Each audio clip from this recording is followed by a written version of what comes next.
আসসালামু আলাইকুম everyone, welcome back to Ishaan's mom happiness channel. তো আজ আমি একদমই একটা অন্যরকম রেসিপি নিয়ে চলে এসেছি। আজ আমি ডাঁটা, শাক, সবজি, চিংড়ি মাছ সব কিছু দিয়ে একটা পাঁচমিশালি সবজি রেসিপি শেয়ার করব। সরিষার তেলে রান্নাটা করব। কড়াই গরম হয়ে গেলে সরিষার তেল দিয়ে দিলাম। এর মধ্যে আমি দুটো শুকনো লঙ্কা আর তেজপাতা আর একটু পাঁচফোড়ন ফোড়নে দিলাম, আর একটু থেতো করা রসুন দিয়ে দিলাম। সবগুলোকে কয়েক সেকেন্ড তেলের উপর নাড়াচাড়া করে নেব। এরপর আমি ধুয়ে পরিষ্কার করে রাখা চিংড়ি মাছগুলোকে এর মধ্যে দিয়ে দেব। চিংড়ি মাছগুলোকে একটু তেলের উপর ভেজে নেব হালকা করে।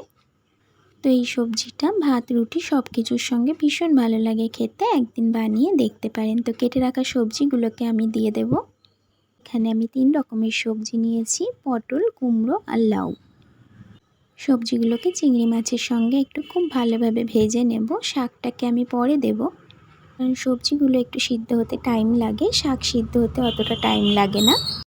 2 থেকে 3 মিনিট সবজিগুলোকে আমি খুব ভালোভাবে ভেজে নিয়ে এর মধ্যে একটু লবণ আর একটু হলুদ গুঁড়ো দিয়ে দেব।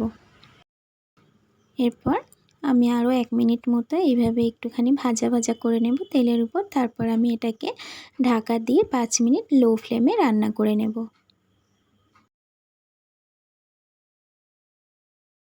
5 মিনিট পর ঢাকাটা ওপেন করছি। সবজিগুলো বেশ কিছুটা নরম হয়ে গেছে। এরপর একটু নাড়াচাড়া করে নিয়ে এর মধ্যে আমি কেটে রাখা শাকগুলোকে দিয়ে দেব। এখানে আমি আজকে কলমি শাক নিয়েছি, তো কেটে রাখা শাকগুলোকে দিয়ে দিলাম। আর সজনা ডাঁটা নিয়েছি, সজনা ডাঁটাগুলোকেও দিয়ে দিলাম। আর 2টো টমেটো কেটে রেখেছিলাম, সেটাকে দিয়ে দিলাম। সবগুলোকে খুব ভালোভাবে মিশিয়ে নেব। তারপর আমি আবারও ঢাকা দিয়ে 5 মিনিট রান্না করব।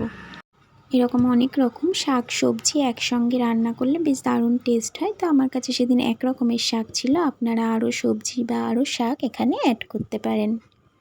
খুব ভালোভাবে শাক সবজিগুলোকে একসঙ্গে মিশিয়ে নিয়েছি। আপনারা চাইলে এখানে আলুও দিতে পারেন। আমি আলু ছাড়াই সবজিটা করছি। কয়েকটা কাঁচা পাকা লঙ্কা দিয়ে 5 মিনিটের জন্য আমি ঢাকা দিয়ে দিলাম। লো ফ্লেমে রান্না করেছি 5 মিনিট।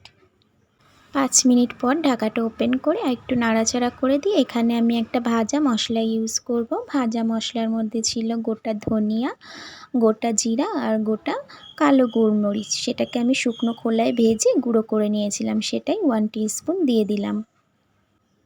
খুব ভালোভাবে মিশিয়ে নিয়ে এরপর আমি ঝোলের পানিটা অ্যাড করে দেবো। তো ঝোলের পানির জন্য আমি গরম পানি অ্যাড করছি। এখানে একটা বড় সাইজের কাপের 1 কাপ পানি আমি এখানে দিয়ে দিলাম। খুব ভালোভাবে মিশিয়ে নিয়ে আমি ঢাকা দিয়ে আরও 10 মিনিট রান্না করব।